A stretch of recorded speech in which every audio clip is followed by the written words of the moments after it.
Baby, if you can't stand up to it, you better face up to it. Oh no, it's not me, it's you. And they start blaming you, right? Attentional men, lend your ears. Come to the front. Come to the front. But if the man is absolutely dead set against having anybody go anywhere near the rear end. Hello, welcome back to the third episode of the 40ish podcast. I am Dr. Tracy. My co-hosts are Jill, the nurse practitioner, and Kim. So, how was the week for you guys? Last week we talked about menopause, and we had a very robust continued conversation about menopause and how women experience menopause. How did you find this week after the second episode? So we had a great time, of course, and Did we? yes, we did. I have gotten feedback from my male friends or coworkers, and they, were ready for the second episode, and they also want to talk about their changes. So yes. Kim? Yes, my week and the feedback from our second episode, I got a lot of feedback from growing, because during my promotion and marketing for the podcast, I was aligned with a lot of 50 and older women, 60s even, and they were very, very interested in hearing about the topic and the stuff that they added quite a bit of knowledge to me as well. So Yeah, I got great feedback as well. In fact, I think the fact that we went into the medical interventions, a lot of people gave exceptional feedback about that, because I did hear that they felt that we kind of didn't give enough in episode 1. And as a matter of fact, I was seeing a patient yesterday, and she mentioned that she just got back a clean bill of health. She was fighting breast cancer, and she just did her final biopsies and got the news that now she's fully in remission. So clap it up for her, clap it up for her. But then she was telling me about signs of, hot flashes and losing her hair. And, she asked me about the cancer treatment relative to how she was feeling. And then I interjected that, you're 47. This may not have anything to do with the cancer. This might just be a combination of where you are in terms of your stage, your perimenopausal, and the cancer treatment probably sped up your process. Yeah. And I was happy to be able to tell her about the treatment option, Veoza. Okay. So she's definitely going to take that back to her gynecologist to see if that's an option for her. Obviously, guys, we want you guys to get your medical advice from your own primary care providers. We are here for your entertainment only. You do not take medical advice from us. Go speak to your doctors. But yeah. Yeah, and sometimes a specialist is very important, because sometimes not even the primary has, all the information. True. To give. So seek a specialist. Yeah, so it was a great moment. And of course, I shared the podcast with her and a few other people who, are so excited for us. Awesome. Yeah. The other beautiful thing is that we're transcending cultural boundaries, because there were a few Caucasian people who gave me good feedback. Of course. So I like that we're pulling in other cultures, because we want to build a platform that really is for everybody. Diverse. Yes. Yeah. Okay, that sounds great. So before we get into this week's topic, we're women, and we have, a lot of things in our life that we're balanced in. How was your week? Oh, wow. My week was busy. I had a number of clients this week in the med spa after work, but then I also had my first preceptorship in the med spa as well. So That's good. I feel like God is pushing me in a direction to where I will be able to mentor other people, because this girl, she called me. Wow. She did the classes, she got the training, but she's never actually practiced. And so this was her first time injecting Botox. Wow. And she asked me if I would be kind enough to kind of, be there with her. That's so Thank good. you. Yeah. It really fulfilling, right? It was fulfilling, but it was also humbling that she trusted me, because she could have asked anybody, right? But at the end of it, she said she felt really comfortable having me there, and I let her do the whole thing from start to finish. But but she did it. Good hands-on practice. Yeah. I'm glad that you have the space and the experience and knowledge. You're and able I'm to sure bless you somebody with pour that some experience. wisdom too into her. I did. Also, yes, because she wanted to give the service away for free. I'm like, Oh. no, you're paying. They're not just paying for the products. They're paying for your education. They're paying for your skill. They're paying for your time. You gotta charge and make your price your price. So we did a little bit more than just inject Botox. So yeah. Very good, Kim. Yeah. My week was wonderful. It was a little trying, and a little self-love and pampering at the same time. But yes, I'm here today and I'm thankful to be here with you beautiful ladies. All right, great. And great, of course, you tell me. I didn't see you on social media much this week. I had a busy week and it's going to be very busy for the next 3 weeks. I'm tying up school. I'm excited. Yeah, and with the family, and I still have young children, 7 going to be 8 and 13 going to be 14. You still got to be very involved with them. So yes, it's becomes challenging sometimes balancing family, business, church, and then we have our conference at church where we're fasting and praying. But I'm grateful for you guys. I'm grateful for Kim, who helps me out with the lab, and Dr. Tracy, who helped me out with school. So, I'm still grateful and thankful. Of course. And this is just an amazing opportunity for us to kind of really just offer each other support. I know that we have very busy lives, and the fact that we have chosen to be with each other, but also be with our audience, speaks to how dedicated and committed we are as women and as Black women to actually connect with other people and, live as examples. So I'm happy to be here with you ladies too. Okay. So now let's get into the topic of the week. Men, this is all for you. Okay, so this week we are going to focus on talking about andropause. They always talk about menopause for women. Everybody knows about menopause, but andropause is the secret that no one wants to talk about. So, who wants to start? So we're going to be asking you, attention all men, lend your ears. Come to the front. Come to the front. As this week's episode is tailored to fit your size. Amen. So that topic is most time controversial. Is it a myth or is it a fact? Okay. Is it something that we only say, like we talk about menopause openly, but nobody talks about what andropause is? Yes, and you know what? On social media, right, you see a lot of platforms picking up menopause and symptoms that women. I haven't seen anyone. I've never seen it. Okay, so maybe we could get some shine with this topic, and to share some light too on what andropause is. So we can start with the medical aspect of it. Okay. So, in summary, I want to start by saying that obviously there's a lot more clinical information related to menopause. Because, the studies, they've done countless studies that are on women and our hormone and our cycles and all of that. Far less have been done on men. But the statistics show that andropause is the reduction in the testosterone level that men experience. And it starts to reduce in their late 30s. And I believe, if I recall correctly, they said your testosterone level, not men. Men's testosterone levels go down by 2% per year from the age of about 35, 6, 7-ish, right? But because it's such a slow decline, they don't necessarily feel the same symptoms that women feel. Can they get hot flashes? Yes. Yes, they can actually get hot flashes. But again, it's usually when the testosterone level is super duper low. Yeah. So they may not necessarily experience hot flashes in their 30s, 40s, or even in their 50s. And they may not necessarily understand that what they're feeling is a hot flash.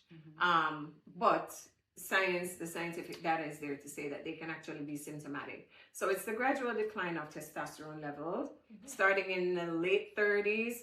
But it really gets to, very, very low stages where men then start to feel or experience some sort of sexual effect when it gets to their 60s or 70s, when they're in their 60s and 70s, age-wise. Right. So. And because, like, you emphasize on the slow decline. So because it's slower than how the woman has the changes, the effect is slower as well. So that Mm-hmm. can have them missing that, hey, I'm actually going through this change, because it's not suddenly, it's Mm-hmm. gradual. Mm-hmm. So it takes some time for them to be aware Right. that they're experiencing these changes. And you said decreased sex drive, decreased libido, energy level. Mm-hmm. They become very irritable, Mm-hmm. vulnerable, so to Mm-hmm. speak.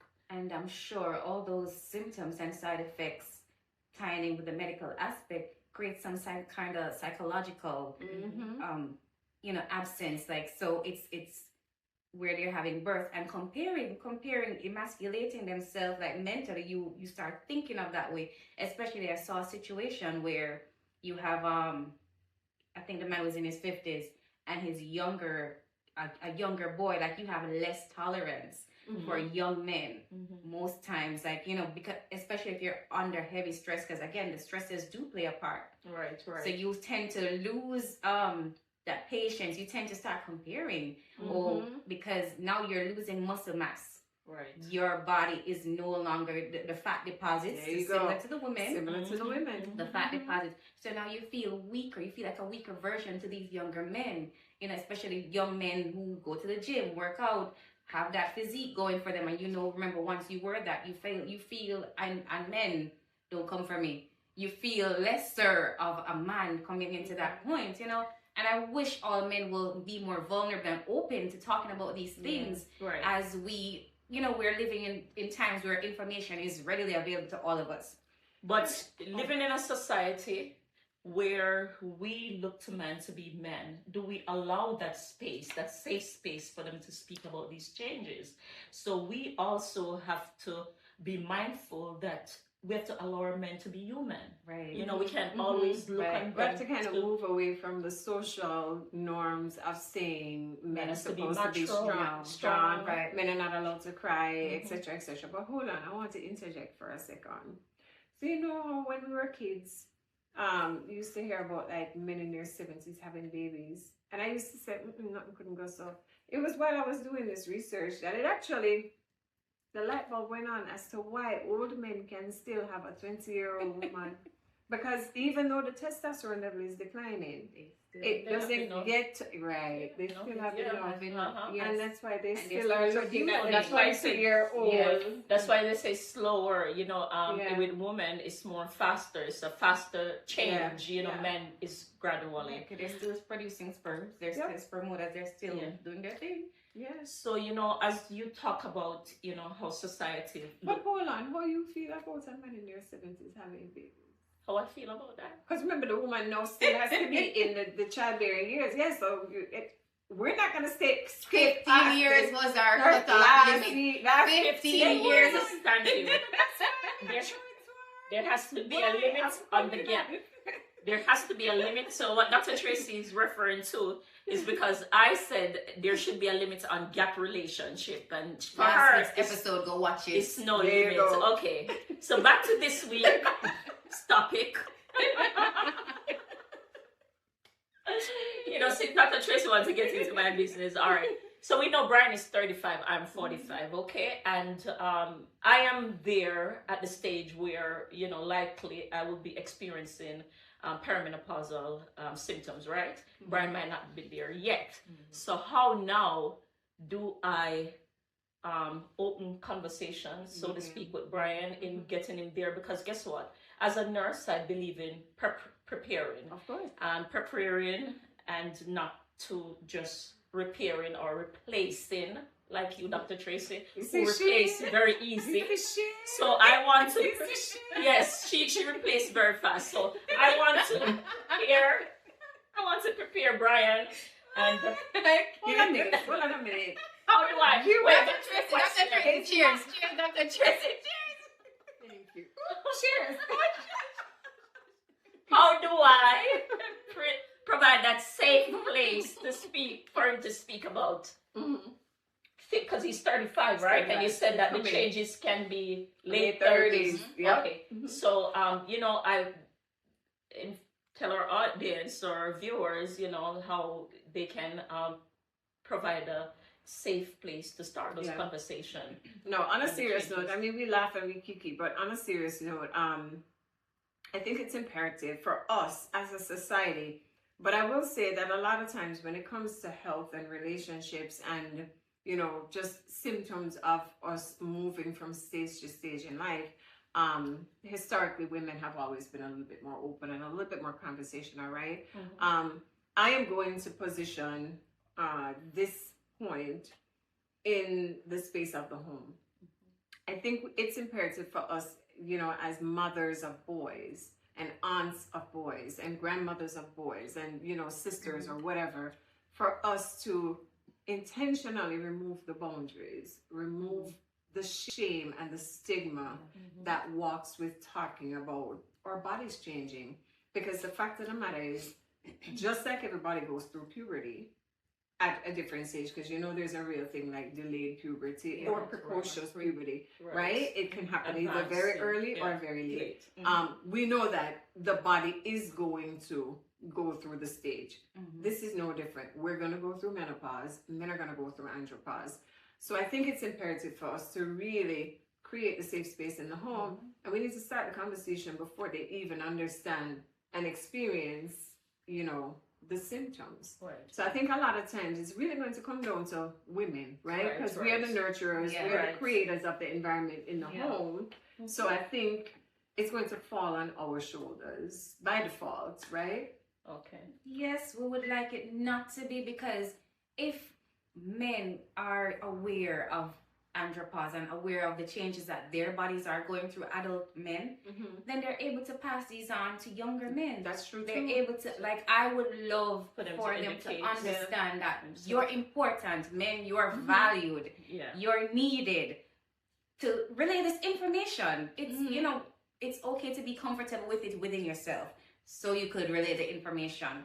And I feel So like in that's preparing, you make a good point. In preparing for our topic this week, you know, I asked myself that question: how can I allow that safe space for Brian to speak? And you know, mind you, I'm at the stage where I'm going through changes, but you know, because I'm in the medical field too, and I'm also more knowledgeable. But back to the point that you state. Also, you know, men can educate themselves too.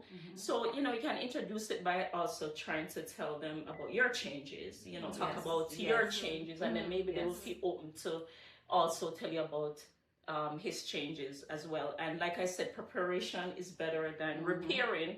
So, you know, in preparing for this stage too, we want to educate people about diet, healthy diet, exercising, that's a big one. Rest, less stress. We know Brian is a police sergeant, right? He's in a stressful job.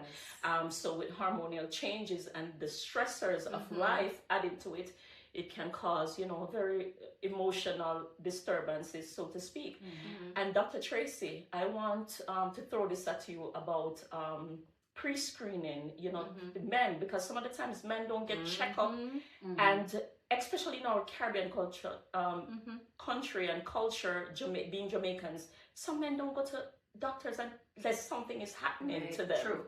And even when they're not experiencing anything, they don't go unless something is happening. That's when they go. Interesting that you said that, because I just had this conversation with my partner. Okay, that's you're going to see shortly. Because he's the only Jamaican I know that works 2 full-time jobs in Jamaica. Okay. Well, I know usually Jamaicans don't work. I don't see Jamaica working 2 jobs. He works in full-time jobs. So on average, he works about 140 hours a week, because he does 12-hour shifts at one and 8-hour shifts at the other. What time he gets to sleep? And that's my point. My God. So I literally said to him, I said, I know you're 39 and you feel like you're young and you're strong and you're a bull.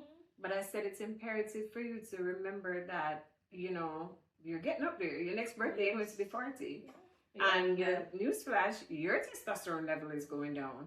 And one of the things that affects the rate of decline is lack of rest, lack of exercise. So he doesn't exercise. It deteriorates the body. He doesn't exercise. No, there is no time. there's no time to exercise. So I literally just had this conversation with him, and I said, and I kind of laid the law down, because he likes to lay the law down for me, and I am submissive. Right. If he says don't do X, Y, or Z, You follow suit. I do. So good job. Yeah. She's getting there. I was talking about some of the screening and some of the tests, because like I said, I want to prepare and not replace or repair.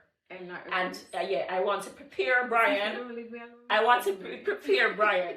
So in preparing, we know exercise is very, very important. Yes, especially weights training and Yes. resistance training. Yes. And high intensity exercise, because the high intensity exercise really, when you stress the heart and you get the heart rate up, Yes. it obviously reduces cardiac remodeling, right? Okay. So it keeps them stronger, healthier, but it also it helps to increase testosterone production, Okay, right? good. So to speak, and I'm glad you right? mentioned cardiac, because for cardiovascular health, they should check their blood pressure, basic things that men So trust let's me. talk about the Caribbean men, and the thing about our Caribbean men who don't necessarily like to go to doctors, right? Again, there's a stigma that's attached to it, right? And a lot of it comes down to fear.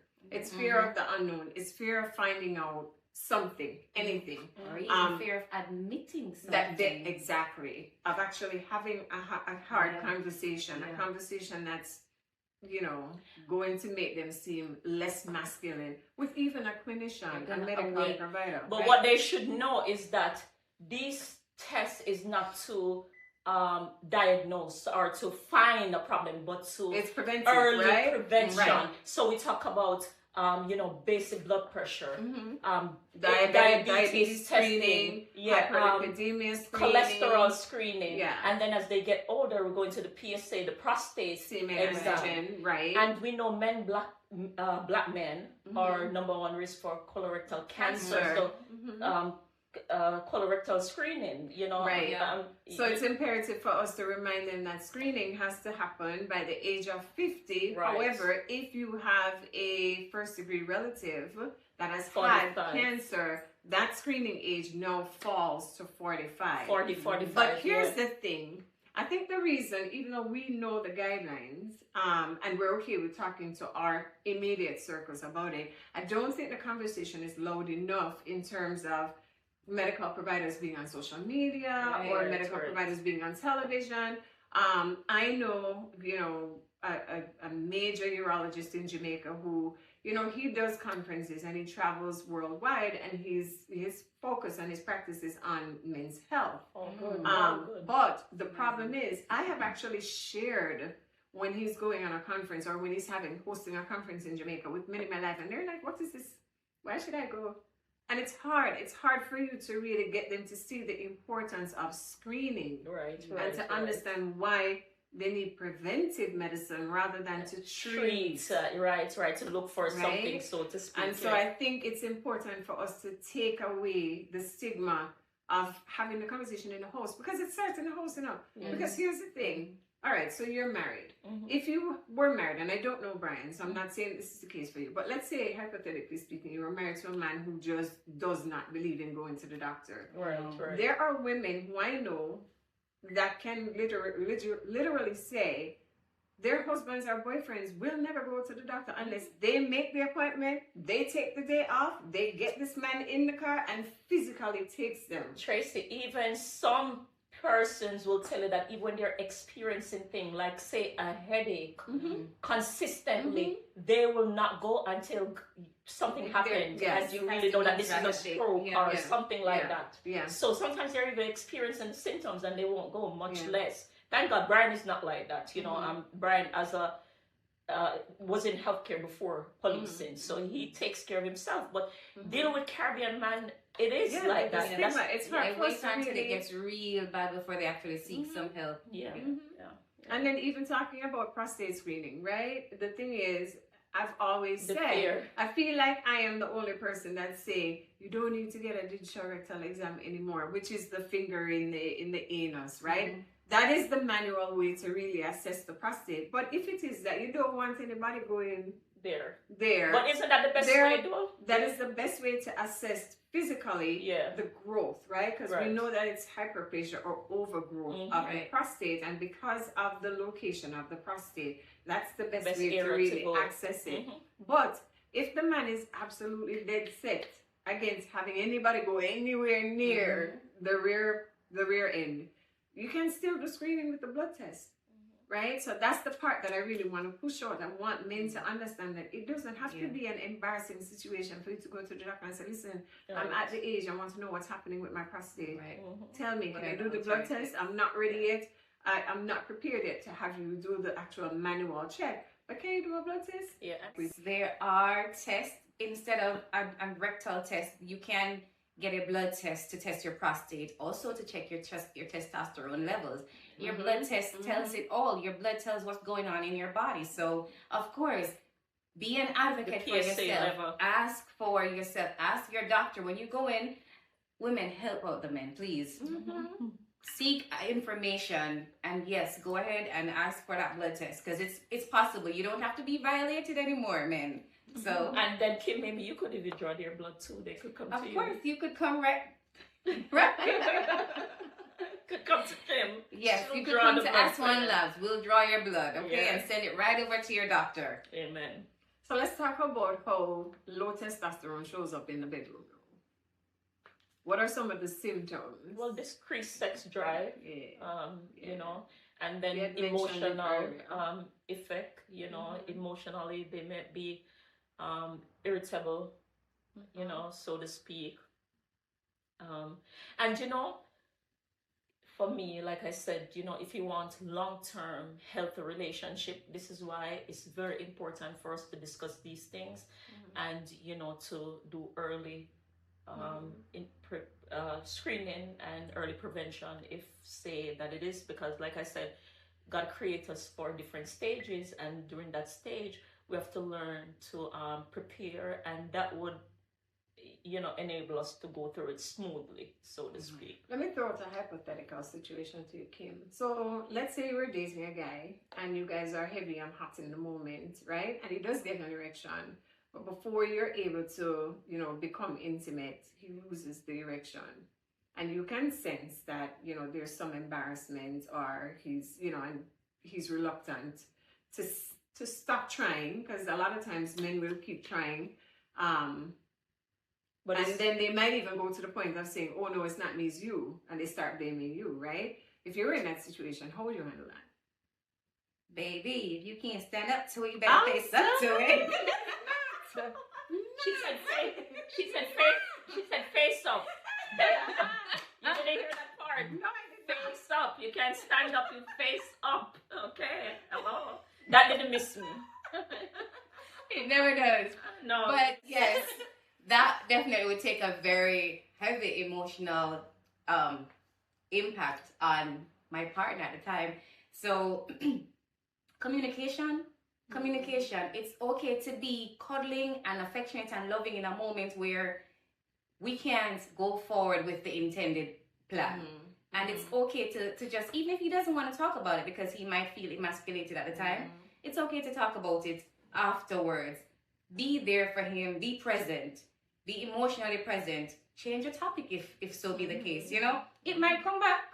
It might come back, and when he sees that you're that, you know, supportive for that partner and somebody who wants to actually, I want to be here not for that, but actually for you. So, Yes, very Yeah. important. But also, I think, you know, you can also be creative, right? Yes. Be creative. I mean, it doesn't have to be the boring, you know. That's why she said face up. Penile. No, well then, nowadays, it doesn't have to That's be penile, vaginal, Right. right, for us You to know. have an orgasm. Right. We could involve toys. We could involve other foreplay mechanisms. And that's why I see it's so important not to just base relationship on sex, you know, Right. because if you can enjoy each other and, you know, like you said, be creative, and if there are other aspects to your relationship, trust me, that wouldn't be a big That wouldn't problem. be an issue. Would not be a big problem. Right. But I think it's imperative for women to, you know, seize the moment, you know, and that's why I kind of threw out that scenario, Yeah. because sometimes And that's good. if you don't pick up on the fact that the man is embarrassed, anybody would be You know, embarrassed in that situation. it can be detrimental. Yeah. I mean, like fatally to the relationship or the situationship or whatever it is. I think it's important for women to be in tune with the fact that there's a psychological, you had mentioned it earlier, there's a psychological piece that is a part of this, right? It's important for us as women to build our men up. Yes. Because just like how sometimes we don't feel like we're sometimes we just to- don't want yeah, to do yeah, it, yeah. right? And it's hard for you to tell a man no every night and for him to not look elsewhere. Yeah. At some point, you as the woman, you have to decide, okay, am I going to just sacrifice self and please this man? Because if I don't do it, he's going to eventually there. go elsewhere. Yeah. Flip the script. Same thing for men. You know what I mean? If it is that the man is just going through some issues and he's insecure and it's showing up in the most sensitive spaces and times, we as women, we have to be in tune. Yeah, right? and you know, We have to be stress willing to stress kind of- can cause yeah. those things too, you know, when people high stress working 2 jobs, Mhm. job stressful, you know, and then Intermarital stress. intermarital stress, Relationship. house, you know, whatever is going through, bills, finances, you know, and it can cause those things. Imagine that now with the hormonal changes. Exactly. Yes. Add to Right. it, you know. So Circles back to why, you know, I think there's a space and a place, and again, to talk about taboos that exist in the Caribbean culture, and especially around men. They're not going to psychologists and they're definitely not going to psychiatrists because there's a stigma attached to that, right? But I think there's a place and a space for us, and especially now, coming out of COVID, early 2020s, everybody now is familiar with the term mental health, yeah. right? This is a big part of it. But you know, Yes, a since big we're part of all it. God-fearing people and very involved and aligned with God, spiritual health. Mhm. And this is where I'm trying to get Brian to, you know, when we're growing and advancing for healthy relationship, you know, long-term longevity is physical health, emotional health, and spiritual health. You know, we have to balance ourselves Yes. like that. So truly, psychologist is important because even me as a spiritual person, I know that God give man wisdom and you know, medical aspect of things is very important, but spiritual too is very important. Yeah, I don't think one outshines the other. I think we have to have a balance. Yes, right? yes, A balance of yeah. all of it. Yeah. Because again, you approach a situation holistically. So you can't address physical without spiritual, emotional, aspect, psychology. Right, holistic health. exactly. Very It's good holistic point. health. Yes. You know. But to be fair, I'm happy that we're having this conversation now, and I hope that, you know, people watch, like, share, push it out, because we really want to start the conversation globally. You know, we really want to start the conversation globally, talking about men's health and why it's important for men. And if you're not comfortable with a female provider, Speak with Go your see other a male man. friend, or older or men. vice versa. Yeah, the younger one, you know, and the older men make it, you know, who are experiencing the symptoms already, can also open up the conversation with younger men, mentorship, you know, to older men. And like I said, a lot of menopausal people speak about menopausal symptoms. So now, hopefully, this podcast episode will open up the door to you know, other people speaking about it, and you know, for persons to follow us, and you know, because I think we have so much to share based on our medical aspect of things, and also women in our age and Just in different situations. Experiential input. You know what I mean? Right, Things that we've been through. Because trust me, I've dated old, I've dated young.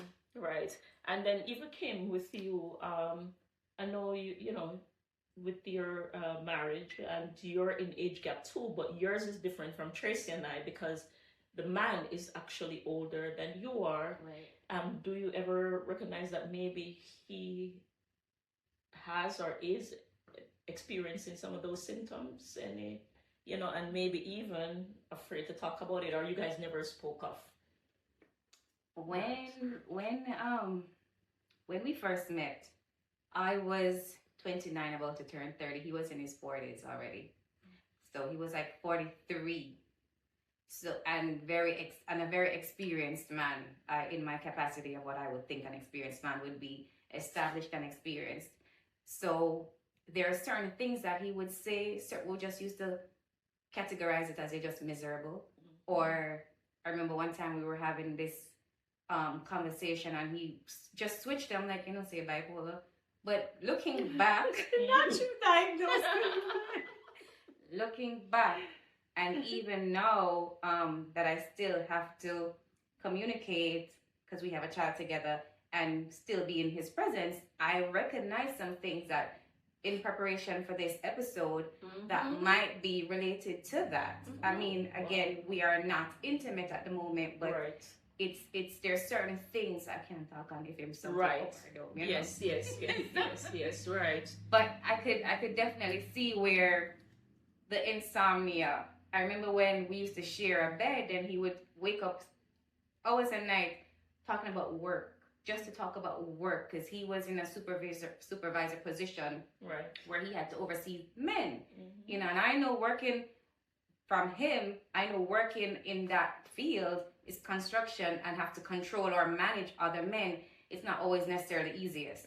So he would share those things about what he would have to report to his boss and how the younger guys that he has to manage, they're just slacking off, and the quality of the work, what he's expecting, because he's a total book kind of person. So yes, so that's stress also on him, and then with his age too, some hormonal changes as well. Yes, so definitely. So women out there who are in relationships, and you're at this stage, just be aware and be mindful. Educate yourself too, and take some of the pointers from what we are given already. To recognize these changes in our men. I would say this to all women and men, married or relationship. I would say this to all of you: identify these symptoms early. Learn what to expect. It can make or break your marriage. Learn what to communicate.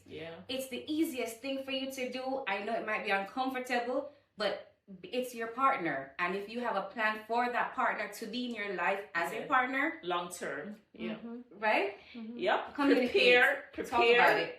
Prepare goes before repairing, and we will never replace. She's on one. She's on one this week. I'm just saying, preparation is key. Okay. Right, Dr. Tracy? Yes, preparation. Yes, Jill, of course. But it's also important to highlight that, we can, there are treatment options out there, right? Men, I keep saying we, not us, men. You guys. Yeah. You can get testosterone replacement. There are treatment options out there, but of course you don't get to access that unless you go through the screening, the diagnosis, and then you're following up with your providers. So it's important for you not just to see a primary care physician, but there are urologists, which are men's specialists. They specialize in men's health and men's sexual health. Right. And they can guide you in terms of what way to go, around to take testosterone levels replaced. But that's the TRT medication. right? Yes. Exactly. So let's find out if you're a candidate, and definitely talk to your provider. And even before you get there, let's also know that practice healthy lifestyle, healthy habits, exercising, proper nutrition, sleep, rest, decrease stressors, stressors on your job, stressors in your marital life, alcohol levels, smoking, partying, so let's practice healthy lifestyle, habits. All right, prevention is better than cure. Yeah. Or man. I guess. We're living in a time where we have to be politically correct. Love on whoever you want to love on. Yeah, men are men. All right, don't come for me. Take us home. Follow us, the 40ish Podcast, on all social media platforms. You can find us on YouTube at the 40ish Podcast. You can find us on Instagram at the 40ish_podcast, and on TikTok at the 40ish Podcast 1. Thank you so much for tuning in for another episode of the 40ish Podcast. On behalf of myself, Dr. Tracy, nurse practitioner Jill, and the illustrious Miss Kim, have a wonderful week, and we will see you next week. We would also like for you to follow our individual businesses on all platforms. I am Dr. Tracy. I am coming to you from the Rejuvenation Suite Med Spa. It's a full-service med spa located in Norristown, New York. I offer chemical peels, PRP, skincare, laser services, Botox fillers, anything and all things, aesthetics and cosmetic medicine. I can be found at therejuvenationsuite@gmail.com or www.therejuvenationsuite.com. Hi, I'm Jill, owner of the brand J. McKay. And under that brand, we have J. McKay Collection, which is a scrub line. We have J. McKay Medcare, which deals with the weight management. And also I'm in partnership with Aswan Laboratory, where we do blood draws, background checks, DNA testing, and a variety of other services. Please follow me on Instagram at J. McKay, MCKAY Collection. And my website is www.jmckaycollection.com. Hi, I'm Kim Andrade Sadler, manager of Elite Entry for all your event entries, your guest escorts and entries on any party, birthday, weddings, any special occasions that you're having and you have an entry, you need our services. You can find us on Instagram at eliteentry_official or give us a phone call 914-771-2334. You won't regret it. Hospitality from the start. Amen. Let us manage your door.